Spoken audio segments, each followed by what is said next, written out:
Good morning to everyone in Toronto and good evening to those of you who are elsewhere in the world. I'm Rachel Silvey. I'm the director of the Asian Institute here at the Munk School of Global Affairs at the University of Toronto, and I'm delighted to be able to introduce today's webinar. We have an extraordinary group of scholars who produced this book, Rivers of Iron, Railroads and Chinese Power in Southeast Asia. The first panelist to speak is the first author, David Lampton, who is Professor Emeritus at Johns Hopkins University School of Advanced International Studies, SAIS, and he's a senior research fellow at SAIS's Foreign Policy Institute, Johns Hopkins. Welcome, Professor Lampton. Our second panelist will be Selina, who's an assistant professor and chair at the Lee Kuan Yew School of Public Policy at the National University of Singapore. Welcome. Our third panelist is Professor Cheng-Chwee Kuik, panelist, associate professor and head of the Center for Asian Studies, the Institute of Malaysian and International Studies at the National University of Malaysia. So we're delighted to have all of you, and we're also delighted to have Professor Greg Chin here from York University, who is in the Department of Political Science, Political Studies at York University, and also a member of the York Center for Asian Research. Just before we begin, I'd also like to thank Juliet Bentley, who helped put us all in touch from the beginning and who I hope is in the audience today. And finally, our sponsors. So the main sponsor of this event is the Asian Institute at the University of Toronto, but also a Belt and Road in Global Perspective project funded by the Social Sciences and Humanities Research Council of Canada and the York Center for Asian Research at York University. So we're very grateful for all of that support, and we're delighted to hear about this book, which touches on the themes of so many of our colleagues and faculty around the world. Thank you so much for being here.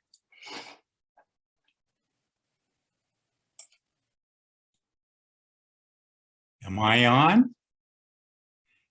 It's good to be with everybody, and it's morning here in Washington, D.C., is with much of our audience, but good evening to those of you who may be joining us from Asia or elsewhere. I do want to thank the Asian Institute at the University of Toronto and the Munk School, and Professor Silvey in particular for all her efforts in helping us develop and produce this program. And also want to thank Professor Chin at York for moderating and making sure we stay on time and on message and have something worthwhile to say. I also want to thank my colleagues that we've been working together now for 6 years on this project, more than 6 years, and they've been wonderful to work with, and you'll hear from them shortly. This book, Rivers of Iron, Railroads and Chinese Power in Southeast Asia, I think it's first necessary to say there's sort of, in the current environment, 3 contexts that we should think about as we're viewing this book, because at one level, it's about a big infrastructure project and rail, but it's also about comparative politics, industrial policy, the making of foreign and domestic policy in China, the agency of Southeast Asian countries, and so on. So it's a case study, but we hope, and I believe, that it has great sort of a lens through to which to view a lot broader questions than simply the title might suggest. In any case, there are at least 3 contexts I would call to your attention for the book at the moment.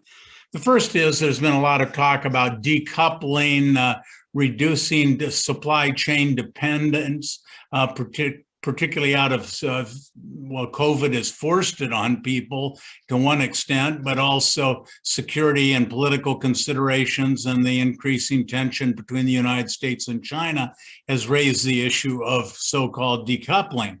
I would just note the Biden administration seems to be talking a little less about that now, but the concept is still strong.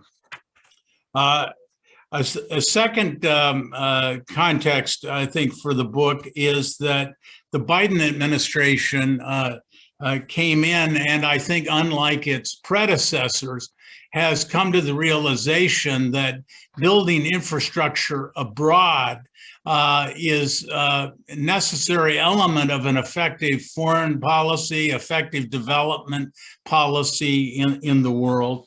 And the United States now, I think, is paying somewhat more attention and becoming more involved in infrastructure and rail and other infrastructure in Southeast Asia in particular. And you can see this in three recent things that have happened.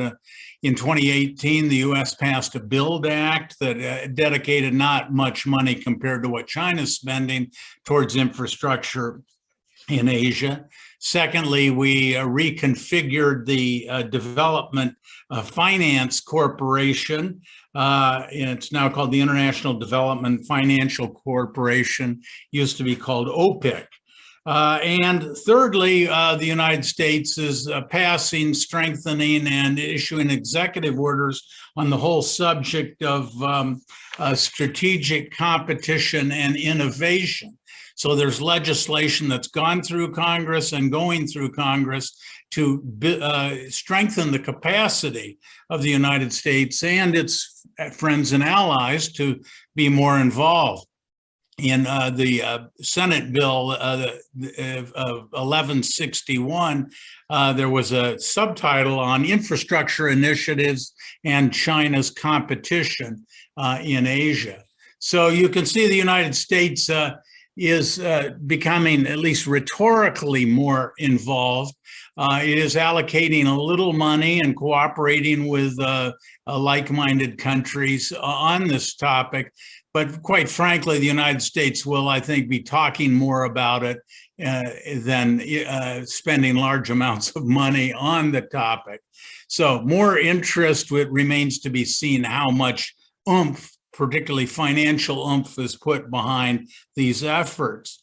And certainly, I think a whole nother area of context is the historical.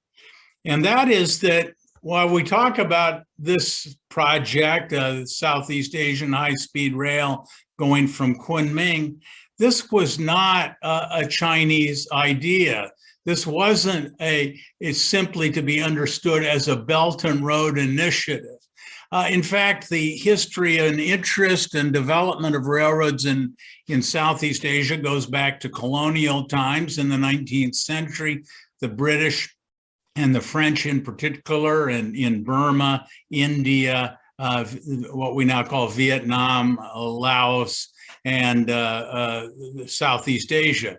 So the idea was really to come up from Southeast Asia and penetrate China from its deep underbelly. Most of the European colonialists and semi-colonialists and the treaty ports and so on along the coast, but the French and the British had their colonies in Southeast Asia and thought that would be good access into China, particularly the southwest of China, and Sichuan was the ultimate prize there. So another context is that it isn't simply to be thought of as a Belt and Road initiative, but after the colonialists and the independence and modernization of Southeast Asian countries, they developed their own connectivity plans to China and connectivity among themselves. And so you've had the Asian Development Bank involved in this. Malaysia under Mahathir in particular played a particular role, ASEAN. So this is not to be understood just as a Chinese ramming a Belt and Road initiative down the throat of the Southeast Asian countries. It really reflects their initiative. Now, having said that, I want to put up the map, Selina, and show what we're actually talking about. I think maps are great to sort of as an expression of an idea. And what you see here is what we'll just call a sort of notional development map of the interconnectivity that's envisioned linking Kunming in the north of the map and in the southwest of China to ultimately Singapore.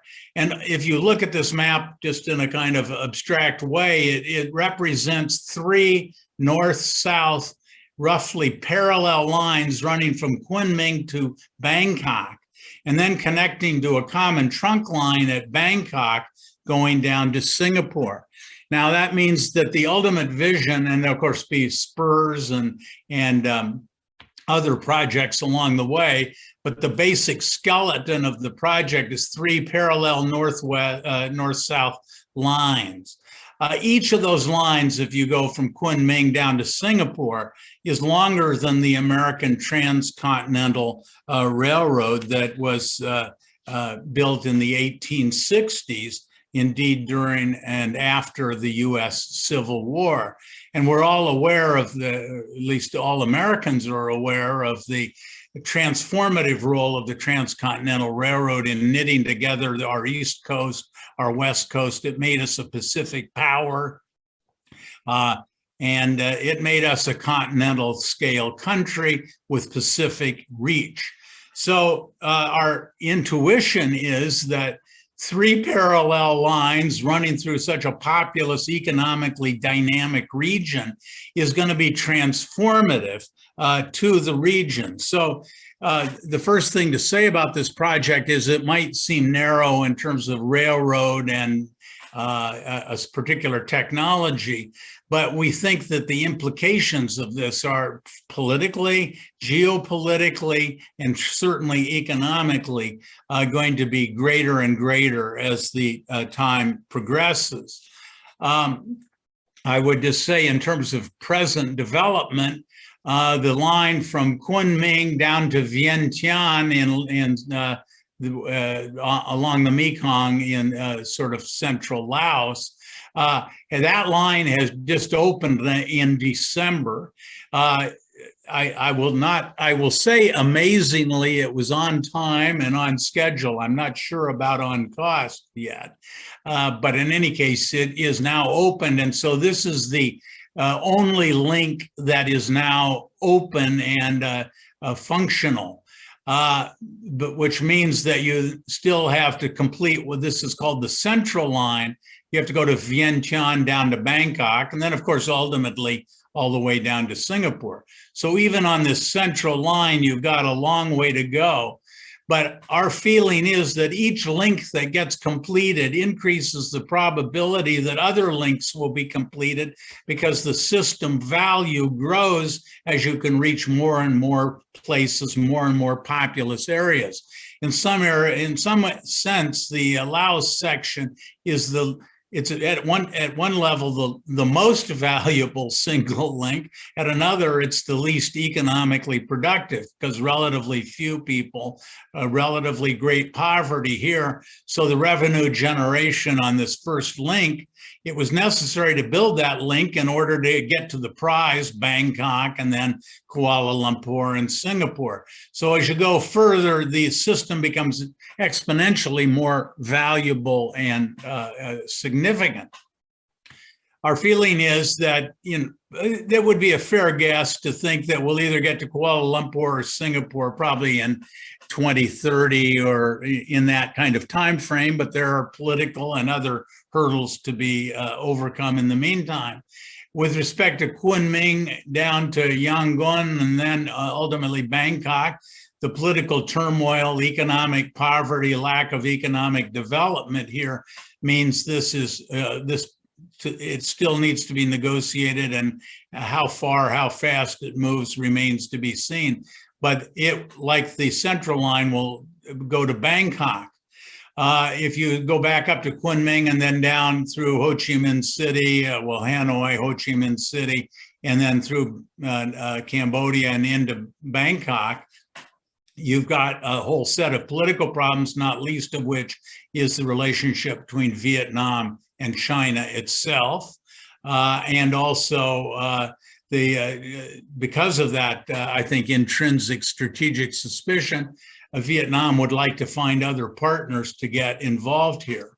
But I just one further word on this map, Bangkok sort of plays the role in this system that Chicago played in the centrality in the center part of our country for east-west, north-south, rail, highway, air transportation, and so on. So the Thais see a great potential asset in making them, in effect, the hub for economic activity in Southeast Asia. Now, I think you get the drift of what the project is about. Let me just say a few words about what are the basic or some of the basic underlying issues the book addresses.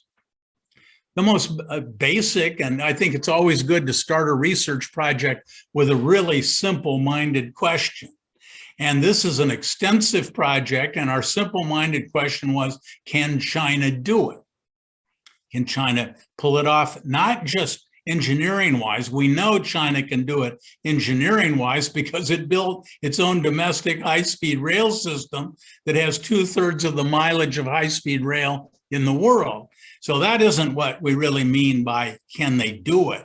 What is more difficult in a sense is the politics of getting this many negotiated agreements, 7 countries in Southeast Asia plus China.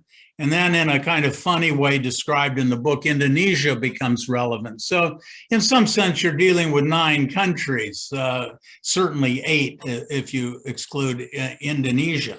So can China do it, and how does it induce these countries?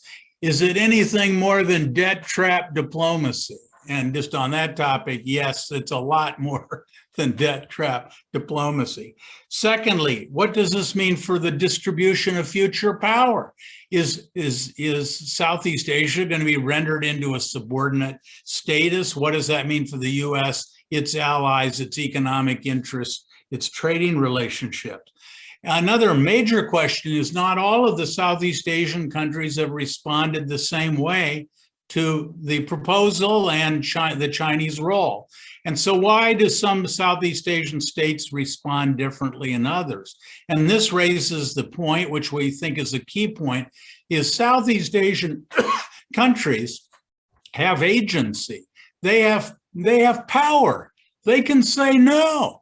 Now, some countries in Southeast Asia have more capacity to do so than others, and that's part of the story.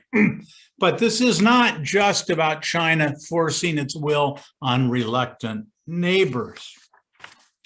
Now, let me just wind up because Selina Ho is going to talk about negotiating this arrangement and implementing it.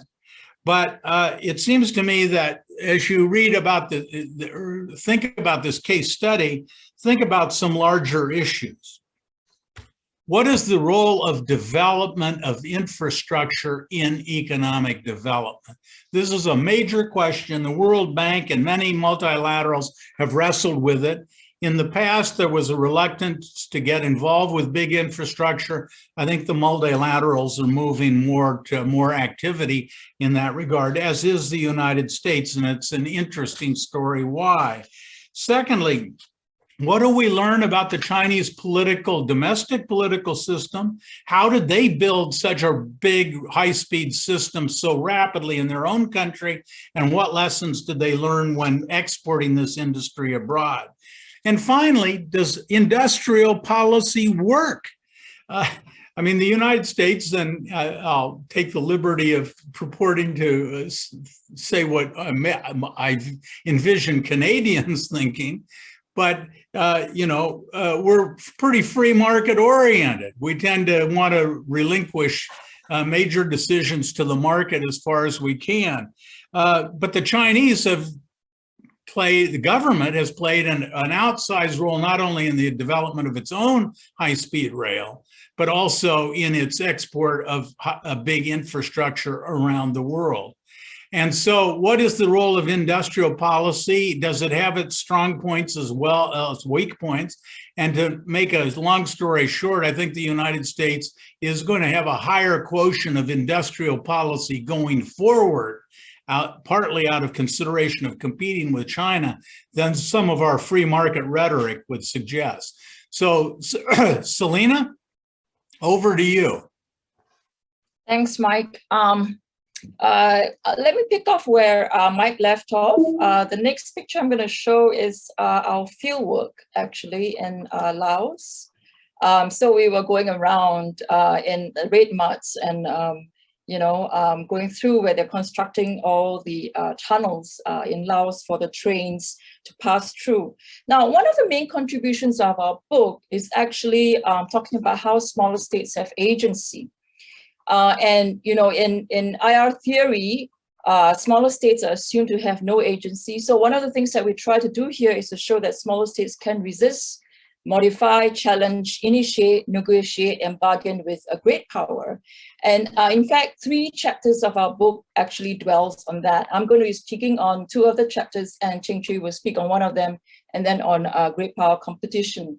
Now, so what are some of the three conditions that determine the bargaining power of small states is to negotiate with China? These are the 3 conditions. The first one is on size, wealth, and location matter. So middle powers like Indonesia and Thailand actually have greater leverage than Laos and are able to bargain for better terms for themselves. For example, Indonesia was able to get China to agree to no sovereign guarantees and a lower interest rate. Now, Malaysia and Singapore are also better developed and middle-income countries, and they are able to also negotiate better terms for themselves. Geography definitely gives Thailand a major advantage. As you can see in the map before, that all the routes actually need to pass through Thailand, which means that Thailand actually have choices. For Laos, geography is definitely not, and as I said, it can be bypassed to its east and to its west. So in fact, in our interviews, we sense significant anxiety in Laos among Lao officials that Laos would be bypassed altogether in the construction.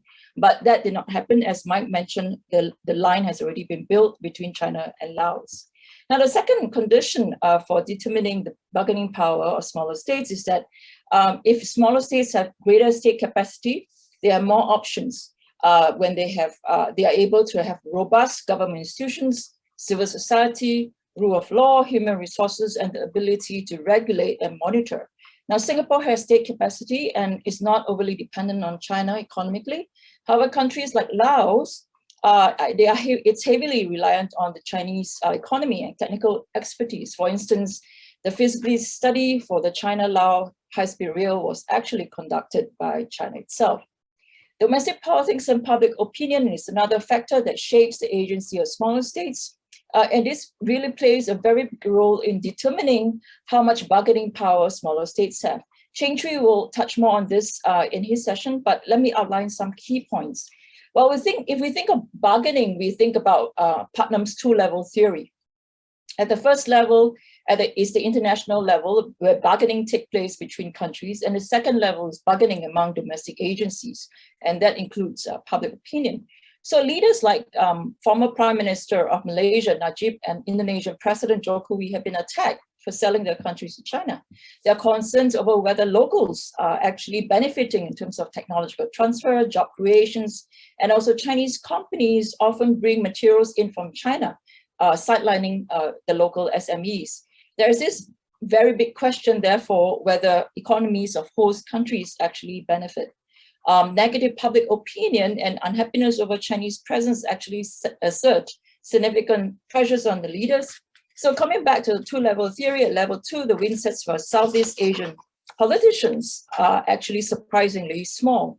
Now, this ironically strengthens their bargaining position when they negotiate with China at level 1, meaning they can actually tell China, look, I'm putting my domestic position at stake here. You have to give me more concessions. Let me now turn quickly to the challenges of implementation. So as Chinese companies venture into Southeast Asia, they encounter problems and issues which they are not familiar with when they operate within their own country. There's actually a lot of trial and error and learning involved. Not that there are no problems with implementation in China, and the chapters in the book actually mention some of the problems with implementation in China. But these problems actually multiply when these companies encounter very different political systems with a very confusing array of political actors and veto points. For instance, in Indonesia, they encounter decentralization politics, especially when they're trying to acquire land, which is actually the first phase of the process. As a result of delays in land acquisition, the project was delayed for several years. And the key line that's being built here is the Jakarta-Bandung Railway. And essentially, that railway was an agreement between Beijing and Jakarta with little consultation of local governments. So when Chinese companies try to acquire land from local agencies, they encountered significant resistance. In total, 29 districts and 95 villages in Java, West Java, are actually directly impacted by the high-speed rail construction. So you can imagine the amount of difficulties Chinese construction companies face as they deal with powerful local authorities and the strong land tenure laws in Indonesia. Now, another factor that has actually hindered implementation is bureaucratic resistance. You see this in Thailand. For example, the State Railway Authority of Thailand makes money by selling land, but it actually loses money on rail operations. Hence, they have to be compensated for the loss of land. This is a key issue in negotiations with the Chinese. There are also significant legal obstacles, laws that protect labor protection, labor procurement standards, land usage and environmental protection. All these are good things, but they actually do delay the process of construction. So as a result, you can see Prime Minister Prayut actually having to evoke Article 44 to overcome some of these legal barriers. Now, for any infrastructure project to succeed, especially for railways, which cross many jurisdictions, you actually need a champion. In Malaysia, for instance, former Prime Minister Najib was a stalwart champion of the East Coast Rail Link and the Kuala Lumpur-Singapore high-speed rail. However, when he lost power unexpectedly in the May 2018 general elections, the project lost a powerful patron and was almost scouted subsequently by the following Prime Minister Mahathir. But some of these projects have subsequently come online, but there were delays in the process. Obviously, the last obstacle they will face are technical challenges, and you can see this in Laos. Laos is very mountainous, so the construction has to go through tunnels. In fact, a total of 170 bridges and 72 tunnels are expected to have been conducted. Moreover, there are large amounts of unexploded mines from the Indo-China War. So these are the key issues that they face. Now, in some, there are significant challenges that China experienced as it ventures into Southeast Asia, whether in terms of when they are negotiating or when constructing the high-speed rail themselves. Cheng-Chwee will elaborate more on these diverse responses from Southeast Asian states. Cheng-Chwee, over to you. Right. Thanks very much, Selina. A very good morning to everyone. In the next 8 minutes that I have, I would cover two things. First, I would talk about host country responses before turning to the issues related to geoeconomics and also geopolitics. So first thing first, as you can see from this 2x2 matrix, which appear in chapter 4 of our book, we try to use this 2x2 matrix to address the issue of how and why smaller countries in Southeast Asia has responded to China-backed railroad projects differently. So you could see the 4 quadrants here. The 4 quadrants show 4 patterns, illustrating the issue of how, and the 2 axes on the upper hand, the legitimation and also pluralization. The 2 axes address and also capture the issue of why. So let me highlight these 2 variables on the 2 axes in order to make sense of how Southeast Asian countries has responded to China-backed railroad different. So the first variable, legitimation, it's a matter of how the governing elites of various countries try to justify their authority to claim the right to rule. And the way how they do it varies. They can resort to mobilize about the development, economic growth, some would resort to ideas and also nationalism and also sentiments. And of course, democracy is also a source of legitimacy. But across Southeast Asia, it's clear that the performance legitimation that relies on economic growth is the primarily driver. And this explained in Quadrant 1 and also Quadrant 2, Laos and Malaysia are the countries which the government elites rely very heavily on economic growth, on development, on performance, and hence they are very enthusiastic, they are very receptive about the China-backed railroad projects and also related development projects. So that explains why Laos and Malaysia is on the Quadrant 1 and also Quadrant 2, which is a contrast to Quadrant 3, Thailand, and also Quadrant 4, Vietnam. Of course, in Thailand and Vietnam, you can say that economic growth, performance, legitimacy is also very important. But when it comes to dealing with China, especially in Vietnam, there is also another pathway of a legitimation, which is about nationalism, anti-China nationalism as the idealist nationalist legitimacy, in a way counteract the importance of economic development legitimacy, and hence Vietnamese ruling elites try to keep some distance vis-a-vis China, and therefore the limited involvement when it comes to China link, China rail link.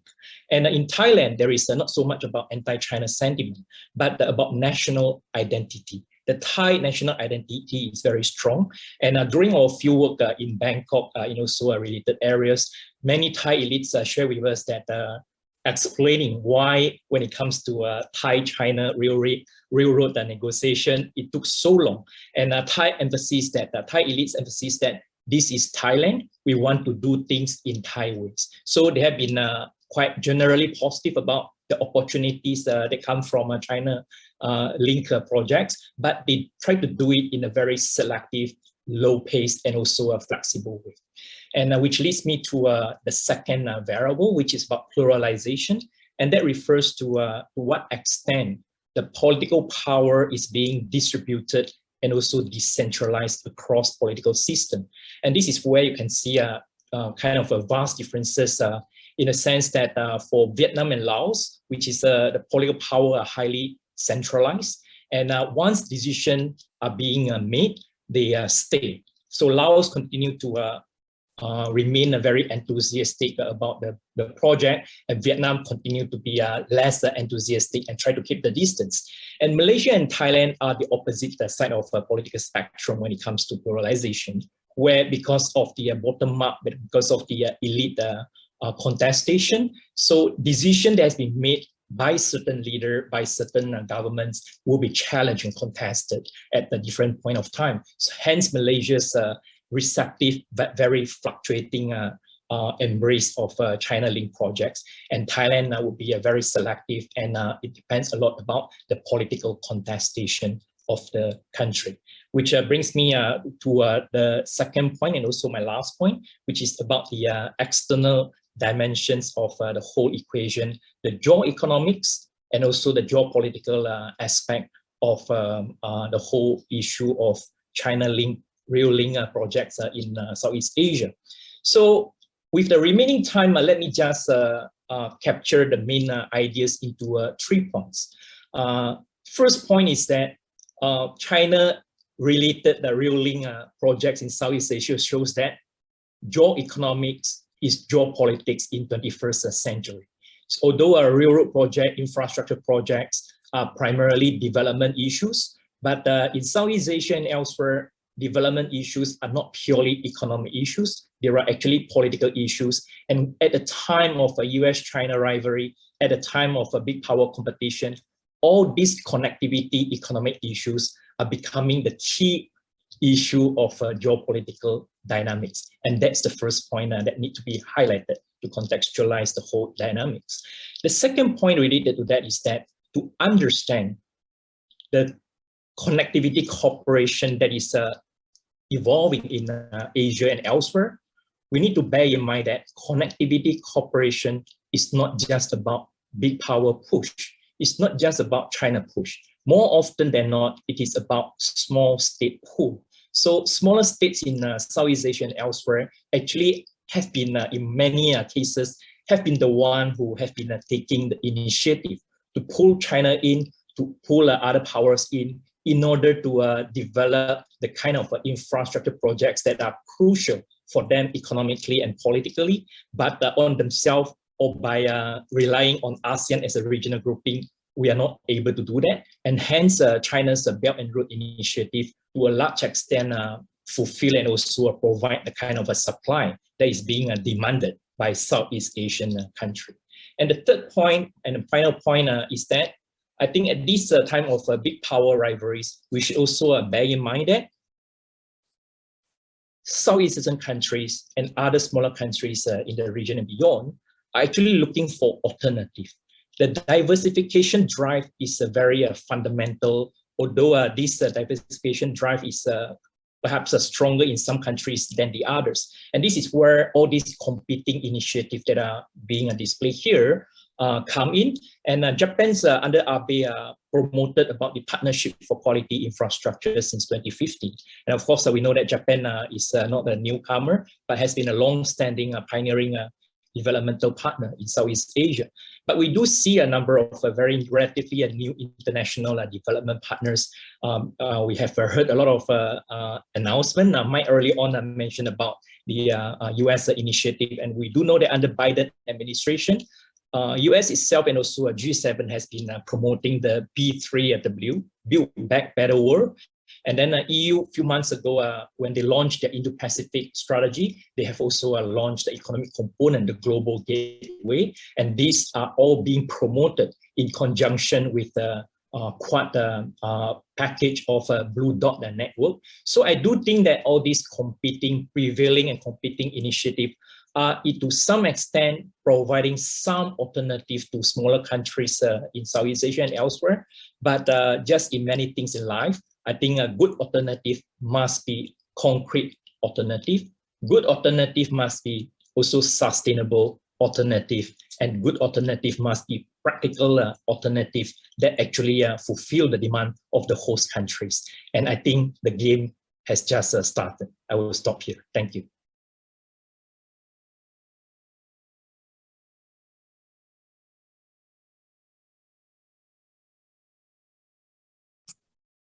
Thank you so much. Now we're delighted to have some discussion and commentary from Professor Chin from York University. Thank you, Rachel. Let me just thank you, Rachel, Asian Institute, Monk School, University of Toronto, for inviting me today. And most of all, to say that I'm really very happy and honored to join David Lampton, Selina Ho, Cheng-Chwee Kuik, my friends. I have a feeling I'm almost like a guest at a family dinner. This book is a very interesting and rich book written by colleagues who all share a past, an academic past at Johns Hopkins SAIS and continuing. And I'm very honored to be with them today to talk about their book. Just because time is tight, I think I have about 9-10 minutes. I'll try to really stick with it. Let me just turn directly to my comments and maybe a few points for discussion, questions that I'd like to just ask the authors. Just a few thoughts to start. Rivers of Iron is such a rich book. It's an excellent book. It's hard for me to do it justice in the short time that I have.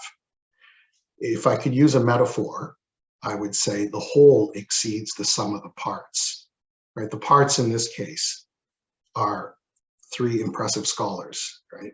David Lampton, Selina Ho, Cheng-Chwee Kuik. Selina Ho's work on infrastructure and power, Chinese power, power in Southeast Asia, and looking at these questions, not only from the top down, but the bottom up. I think we heard from Selina's points today, contestation and even some pushback from the societal level to these infrastructure projects. Cheng-Chwee's work on hedging, the twin chessboard, David Lampton's longtime work, Three Faces of Chinese Power, China's foreign policy making, and his longtime work on the implementation problem in China studies, all of this is brought together into this book.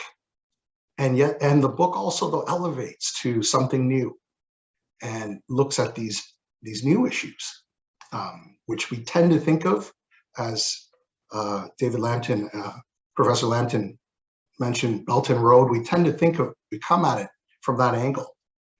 But this book also is primarily very clear messaging about Southeast Asian states, small, medium states, that they have agency, and that it's not just the US-China story moving forward. You know, at the same time, the book does take China seriously and delves into some very important new areas and shifts in China's global positioning as China moves from a kind of catch-up industrialization scenario. I've thought about these things too, to now exporting, right? It's leading technologies and know-how and how that's being received in the world. And really important, the response from the Southeast Asian countries, and not the same response in all 5 or 6 or 7 of the cases that have been looked at. Of course, there's more countries than that in Southeast Asia, but the variation in response as well. So this book is very interesting on a number of levels.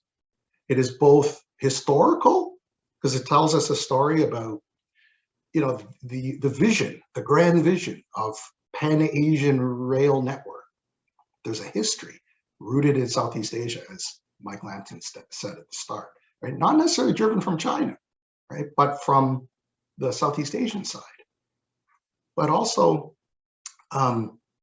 this book has a number of comparative dimensions to it, right? So obviously variation as far as responses from Southeast Asia towards China, but also this China-US comparison, right? About the railway, you know, linking of the United States through the National Railway project over 100 years ago, comparing to China and Southeast Asia now, right? And this, you know, and asking from this grander question, stepping back from the region, you know, what does this tell us about these bigger questions about what's the potential of infrastructure as far as linking spaces, spatiality? Geographers think a lot about these kinds of questions, right? Political scientists are somewhat slower in coming to this, right? This is where our geography colleagues, I think, are quite advanced this way. But political science try to bring the question of power to this all, right? And its various dimensions. And I think this book produced a very interesting analysis from a number of these angles.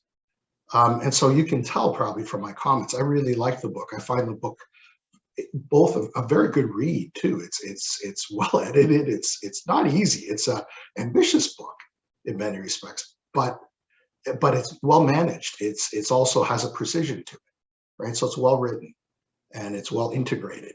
And that's not easy when you have 3 authors. In this case, I have the beautiful example of a senior professor and former students, I think, if I understand correctly, now established professors writing and working together, right? And 3 authors working together isn't always easy to work. And so you've made it work. And that's wonderful when I read this book. The book works, right? And so, you know, it doesn't just go off in 3 different directions. It's very nicely integrated. Let me just say also, deep research. As someone who takes research seriously, primary research, field research, you've been all very modest. None of you mentioned a little bit Dr. Mahathir, I remember, but I mean, you got to Dr. Mahathir to do the interviews. And Selina, I assume, you know, Singapore, you got the Singaporean leaders, Laos, Cambodia, Thailand, you know, China, of course, Mike Lampton, you know, in China.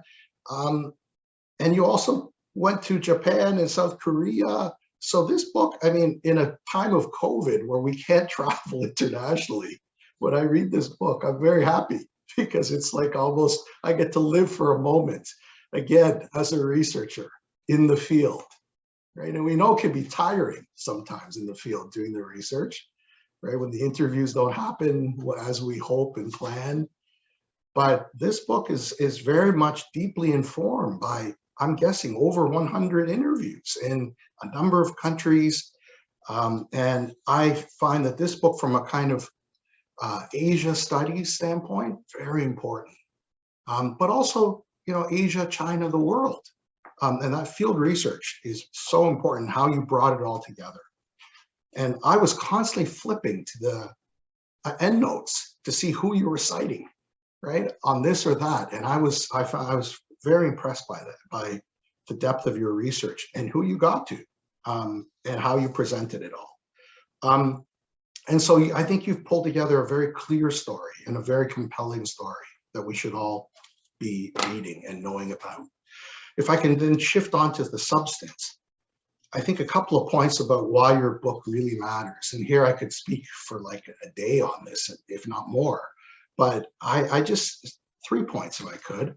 One is, you raised the point of why infrastructure matters in development. And Mike Lampton already mentioned this, and Selina, I think, too. Right? Infrastructure is the projection of power, connectivity, spatiality, the making of space, spatial integration in the region as driven by infrastructure. How this happens and what is at stake, the consequences, right? And that's where you also have some bottom-up responses. The book, I like the book, especially because there's this kind of aspirational quality to it, but also rooted in the realities that it's not all, like there is some pushback, right? And there are tensions also generated from, like, so the regional integration story has a great promise and potential story to it, but there's also a kind of response from the bottom up element that this book has. And as I mentioned, geographers have thought about this for a long time. Political scientists, now infrastructure is a hot topic. How infrastructure mattered for China, right? I mean, I think Mike Lampton and Selina, Cheng-Chwee have all been studying China for a long time. And of course, that infrastructure is a huge part of that story about China's remarkable development over the last 4 or 5 decades. But this is now also a story of, Southeast Asian demand, right? Not only Chinese supply. And that there's some serious demand behind this, and that will help sustain, I think, the processes that Rivers of Iron looks at, right, through COVID. And I'd be interested to hear from the authors, the Chinese economic downturn. Do you think this will have an effect on what you were writing about and what you've written about here? Like China's slowing growth. We know that China now is experiencing some slowdown in its economy. And do you think this will have some effect on what you looked at, in this kind of pan-regional vision, pan-Asian vision? I agree with you very much that, one project, a second project, how this builds a certain momentum to it and helps drive the process of integration forward with these infrastructure projects. I wonder, I'm not that alarmist about China, collapsing or anything like that, but there is slowdown, and I wonder if there will be an effect. I think yesterday I was on a panel on Africa, and the African countries, for a time of raising questions about, whether the Chinese-Africa relationship is sustainable over the long term. Some people talk about neo-colonialism, these kinds of things, but I think Africans now have to think about, will China continue to invest in the future, right? And this is, I think, an interesting question for Southeast Asia, perhaps, too. Although I think the closeness of China and Southeast Asia, geography matters in this case. Yeah, also your mention of Japan, and the industrial policy story that Mike Lampton alluded to. I think there's something very important in this. Industrial policy plus infrastructure going out, and integration. So there's something, those so-called transnational, from domestic political economy to international. The unfolding of the Belt and Road. I think the second point, how this story, what does it tell us also about the BRI? And in particular, how the BRI is playing out in Southeast Asia, but potentially broader ramifications elsewhere, to other Belt and Road areas, Eurasian, elsewhere. And I think your book, it features very nicely alongside other books on the Belt and Road, Ye Min's book on the Belt and Road, Ken Calder, Eurasia book, right? And so these other books, Ken Calder also calling in SAIS.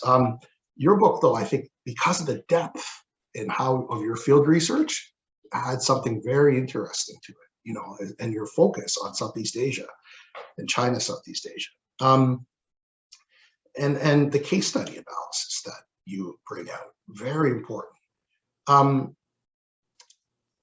This is where I wonder about Belt and Road, and I think your book I think is so important as far as Belt and Road.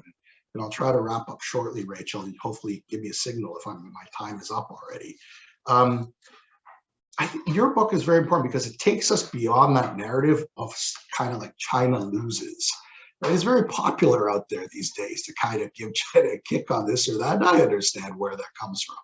Right? People talk about, China becoming bold, in Canada, Canada-China relations been pretty rocky for the last 3-4 years. And there's people who say, well, China, now is very aggressive and things like this, and, very bold. And, people talk about wolf warrior diplomacy, right? But I think your book is very interesting because a number of books were published on, kind of the pushback against China in Sri Lanka, in Africa, elsewhere. Some people raised Dr. Mahathir, right? But then your book talks about, as I think Selina mentioned, the ongoing negotiation, renegotiation, right? It didn't just end with a so-called China loses story, right? At least in your cases, there, as Mike Lampton alluded to, what your book is interesting about is perhaps about how China can learn, right? And how China adapts, when it does face the response from Southeast Asian countries, right? Some modification on the part of the Chinese. And I think that this is very important. Then how things can be, in your cases that you've looked at, how some cases you could see things can get worked out and a new positioning, new consensus can be built.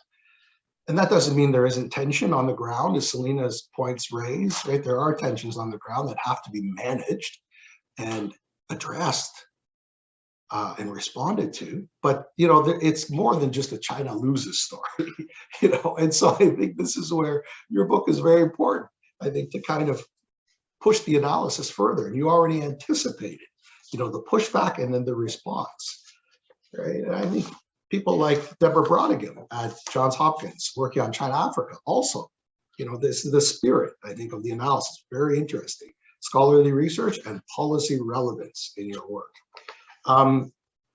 Last part is how to succeed in negotiating with China, right? To quote you in your, small and medium powers are not putty in the hands of Beijing. They have leverage and options in the bargaining process.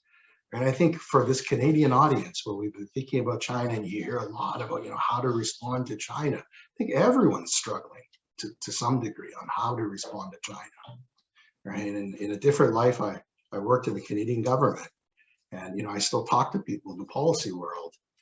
I think everyone's trying to struggle with how to respond to this new China, this different China, this powerful China. And of course, there's legacies and continuities, as well as these new elements. But how to respond? And I assigned your book already last year to my class as required reading.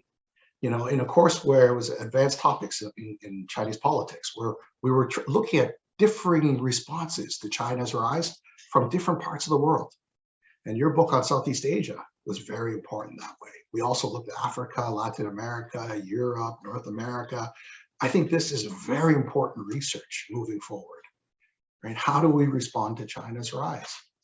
Right? It's not straightforward. There's no easy solutions. But your book, I think, takes us some distance in thinking that through. Success cases, and also cases like Laos, where they have less leverage, right? Laos, to me, was a very interesting case study, that national case that you looked into, about how the Laotians felt that they had no choice but to kind of sign up for some of these things, because otherwise they were going to be bypassed. Maybe think of Mongolia, right? A kind of landlocked country that,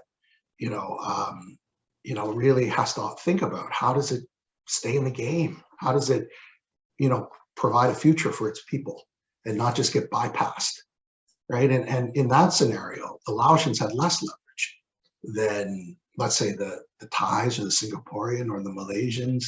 And I found that to be very interesting in how you flesh that out. So just the last couple of points, questions. I've already mentioned a couple. I wonder, when reading your book, and I'm sure you're asked these days, what Selina or Cheng-Chwee, Mike Lampton, what do you have to tell us about Africa and China, or Europe and China? Your Southeast Asia story, one of the questions, I guess, is, and I would love to hear your answer or your thoughts, is, to what degree is Southeast Asia exception, or is, to what degree things can be generalized? I think from Cheng-Chwee's efforts at kind of thinking it through, at the next level of theory and modeling, tries to get us to working in that direction, right? So I wonder, what lessons, broader lessons perhaps, could be drawn that might be of relevancy to African countries or Europeans or Canada. Maybe you have some recommendations for the government of Canada on how could, I would say, better handle relations with China. Things haven't been so good lately. The two other points only. Did the Asian Infrastructure Investment Bank come up at all in your, in your discussions? Maybe it didn't make it in, in such a, but especially with COVID, I understand the AIB has been trying to work with a number of its member countries to provide financing to offset the effects of COVID on government spending, right, on the financial capacity, because the fear or the concern is that countries will not be able to invest long-term in infrastructure, right, because of COVID. And so is there, I wonder if that will be part of your story moving forward, AIB. I've already mentioned the slowdown of the Chinese economy. And the last point, maybe, and this is David Lampton's longtime research, China kind of central local relations, implementation challenge. Do we see some of China's behavior, the way it operates with the provinces inside China, Yunnan, Beijing, did that in any way also influence how China, it responds and interacts with the Southeast Asian countries? Because I think the book is really great from a Southeast Asian agency standpoint. I just wonder, some people wonder whether China's, domestic approach to managing central local relations also plays out on Belt and Road or elsewhere. And just the last thought. Thank you. Sorry I went on so long. Thank you very much for a rich set of questions and comments. This is exciting. So I'd like to invite our panelists to respond. Thank you so much. Well, Greg, I want to say that was the most thorough, incisive. In many cases, I was wishing I had stated things as you did. So I found it very useful and gratifying, and I'm sure my colleagues would agree. And thank you for spending the time and thought that you have. You asked a lot of questions. Let me just tick off a couple, and my colleagues can correct me or add or subtract, whatever. At the end, you asked about AIIB. And I think it is kind of remarkable how SAIS from different faculty have sort of converged in different ways on this topic. And AIIB is one of them. One of our colleagues, Natalie Lichtenstein, used to be counsel for the World Bank, and she actually was asked by the Chinese to draw up the charter for the AIIB.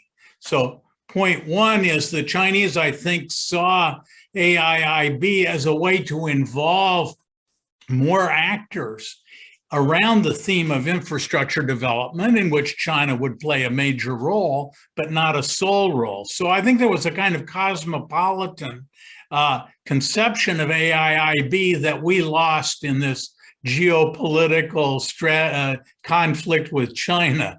We looked at it through a different lens. I think one of our mistakes was not really to be more receptive to AIIB and try to shape it within. But that's another story. But in any case, I think the AIIB story is important. Now, you ask a set of interrelated questions. Is China going to slow down? Is China's involvement going to become less? Does it learn from its past mistakes? That bundle of questions is very important. I remember before, and you attributed some of this to COVID, and of course that's true. COVID's affected everything, travel and everything related to it. So that's part of the story. But I think the COVID story is not the only thing. And it was the skepticism within China. There's a debate in China. What should be the weight between our placing resources external to China versus internal needs for development? I mean, China still has a lot of poor people.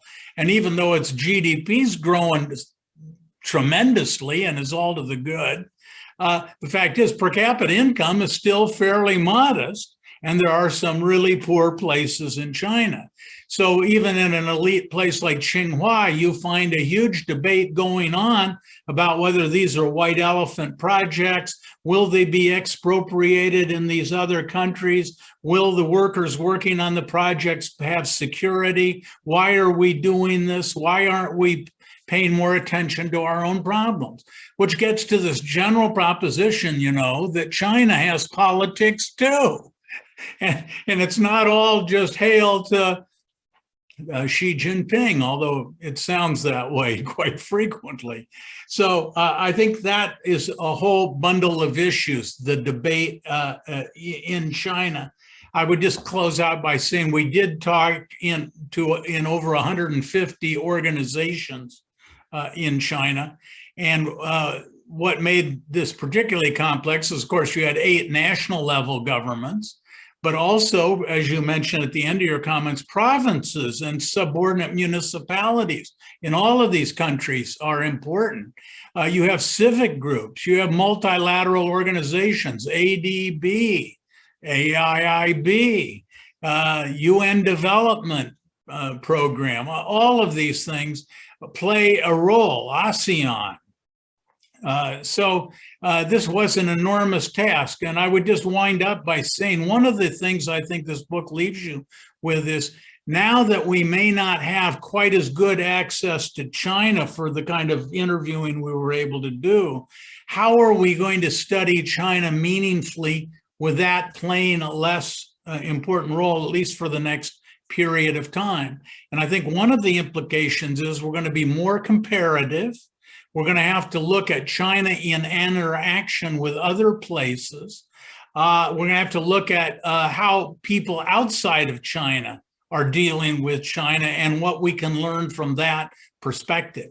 And of course, we have satellites and all sorts of technology coming online that us China scholars and Southeast Asian scholars are going to have to utilize as well. But I think you asked just wonderful questions.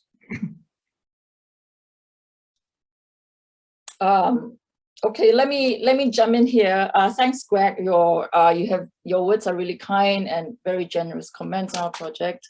I wish you were writing us a book review. That would have been excellent. Let me pick up some of the questions you have asked. You have asked many meaningful questions, but let me respond to a few and leave Cheng-Chwee to answer the most exciting questions later on. I think that Chinese economic downturn will definitely have an effect. I think even before that, you have seen China adopting a dual circulation strategy, in a sense that there is a sense of China looking inwards, even politically now. China is a very inward country now. With COVID and all closing of its borders, China has become a very inward looking country. So that, in a sense, will have an impact on how it deals with the world. And this is a story that's still developing, and China's scholars are watching. China is trying to, Xi is trying to put its own house in order. He's consolidating his power, seeking another term beyond the 2-term limit that's been placed. Almost sure that that's going to come about. and then making sure that the country is stable by keeping COVID out. So it's a very inward-looking country now. So it's actually a totally legitimate question about what kind of role China will play outside its borders, right? And then the dual circulation strategy, where the re-emphasis on the internal economy, but at the same time, the Chinese emphasize that they will not neglect the external economy.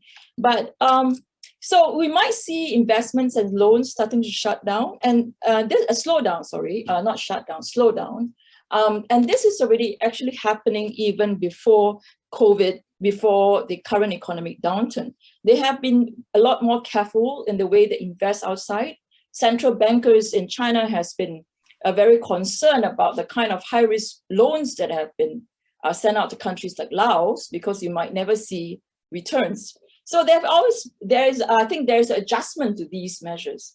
But knowing China, as you, me, and all of us here actually know China, my co-authors and all of us China, we know that eventually, when the time is right, they probably will carry on with BRI, primarily because it is Xi Jinping's legacy, right? I mean, I do not see how Xi is going to, he sees it as one of his legacies. How is he going to account for it if BRI is not declared a success of some form? So we'll see some adjustments, some slowing down, but eventually I think we will see China coming back on stage again when it comes to the BRI, and projects are still chugging along. We're just not seeing a lot of highlights and a lot of new investments out there. So BRI is still definitely out there in the horizons, despite whatever is going on there. And then you mentioned China about, the China loser story, and how China actually does learn and adapt, right? It is not crude in a sense. China has many players. Xi has a dominating role, but it does learn. It does respond to Southeast Asian countries. And so one of the things that the Chinese leadership has difficulties is in how information floats up to them.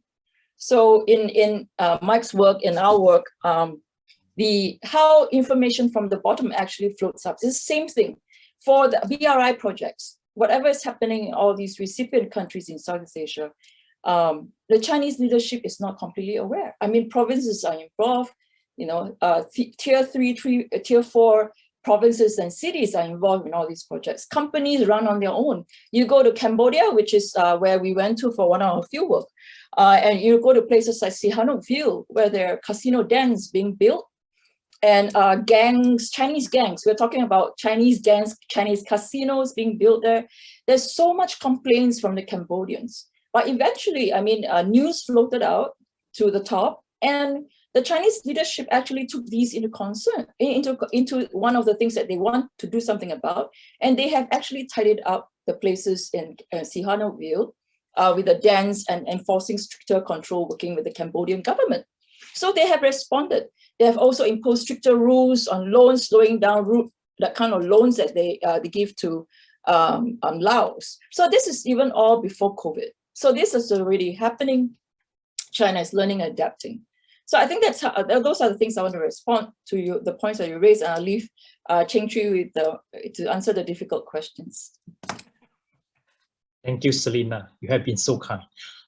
Greg has raised a number of very important questions, but given the time that we have, I guess I just address one question. I'm not sure whether that's the toughest question or easiest question, but it's an important question that Greg raised towards the end, which is to ask us to share or highlight what lessons that Southeast Asian countries' experience and also stories can offer to other regions. And I think if we focus on host countries' perspective, there are at least 2 things that we can really share with the other regions. It's about how we can maximize the leverage, the capacity to bargain with China. So there are 2 things here. One is internal resilience, and the other one is external alternative. So I do think that these are important for not only host countries, but also for outside developmental partners, including those in the West, whether it's the Quad or beyond that, could do something, especially in terms of the external alternative. So all the competing schemes that we mentioned earlier on clearly are playing some role in offering some alternative. But whether or not all host countries can actually access it, whether or not there will be any conditions, that is another story. And then even on the case of internal resilience, I do think that if we unpack internal resilience, you can see that internal resilience has a lot to do with political systems. It has a lot to do with also whether or not there is a bottom-up dynamics, whether or not some information awareness are actually widespread, so that some social organizations can do something. So we could see that there have been a lot of external entities, like, for example, Asian Foundation, I know that has been conducting a number of Belt and Road related projects all over Southeast Asia, including Malaysia. Sometimes partner with local entities like Merdeka Square, Merdeka Center, so on and so forth. So those efforts I thought are very good in strengthening the internal resilience, because of some awareness clearly is important.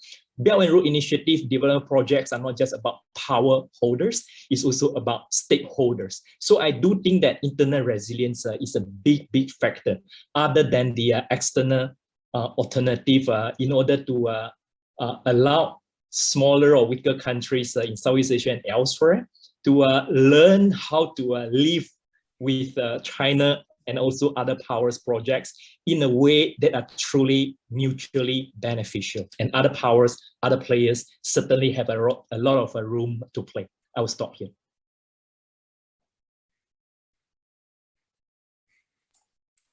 Thank you so much. This has been such an extraordinary conversation. I do wish we had another hour to continue with Q&A and discussions with people from the audience. I should let people know we are having to stop because of international time zones and limited time, but if you'd like to submit your questions, we can deliver them in the Q&A.